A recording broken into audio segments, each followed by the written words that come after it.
In the U.S. financial markets, stocks are traded through three primary exchanges: the NYSE, or New York Stock Exchange, the NASDAQ, and the Amex. There are other stock exchanges like the BATS out there, but they're primarily behind the scenes and they mostly help with market infrastructure needs. Bonds are also traded in the U.S., but they're generally traded over the counter rather than through the exchanges, at least at this point. We can track their price history through things like Trace and MSRB, which are databases that keep track of trades over time, but that's really outside the scope of this course. For our purposes, then, we're interested in the stocks that trade through the NYSE, the NASDAQ, and the Amex. In addition, though, we're also going to be interested in derivatives.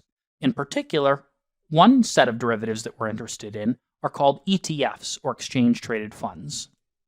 ETFs are a new financial innovation. They started in the 1990s, but they've been growing very, very rapidly ever since.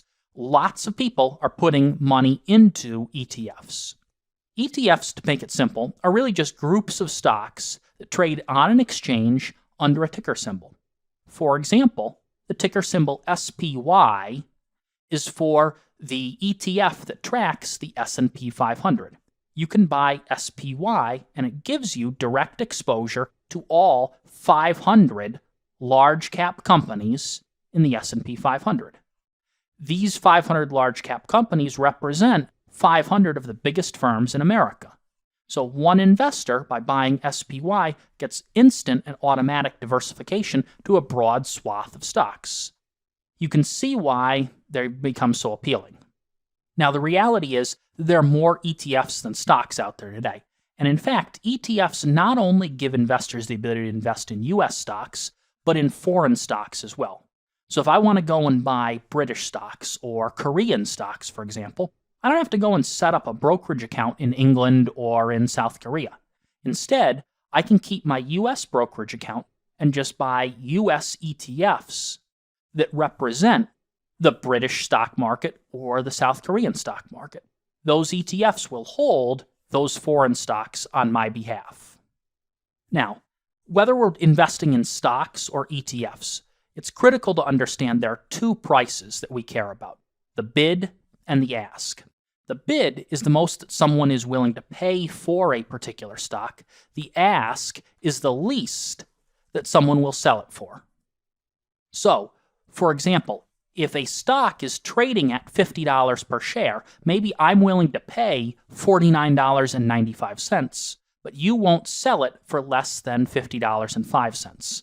My $49.95 is the bid, your $50.50 is the ask. All this leads to what we call the bid-ask spread. Ask minus bid is equal to bid-ask spread. That difference between bid and ask determines whether a trade happens. We have to meet in the middle somewhere. The bigger and wider that spread is, the less trading goes on. Now, the reality is that those spreads matter a lot for liquidity and vice versa.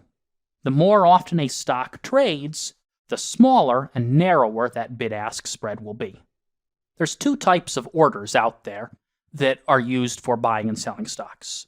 The first of these are market orders. Market orders involve buying or selling stocks based on whatever the best available price is. If I put in a market order for stock XYZ, I'm saying essentially, I don't care what price I buy it at. It doesn't matter if I buy it at $49.95 or $50 exactly or $50.05. I just want to buy the stock right now at whatever the best available price is. So those orders, the market orders, they're going to be routed based on the time that they're placed and the price the stock is trading at. The other type of orders are what we call limit orders. Limit orders are like haggling.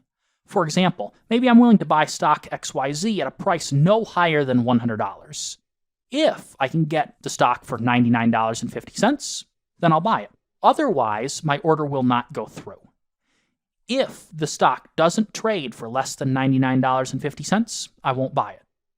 I could also say the same thing, but in reverse. I could say I'm willing to sell the stock, but I want at least $100. If the stock trades all day at $98, my sell order won't go through. The order is only carried out if I can get a price that meets the limit order I'm looking for.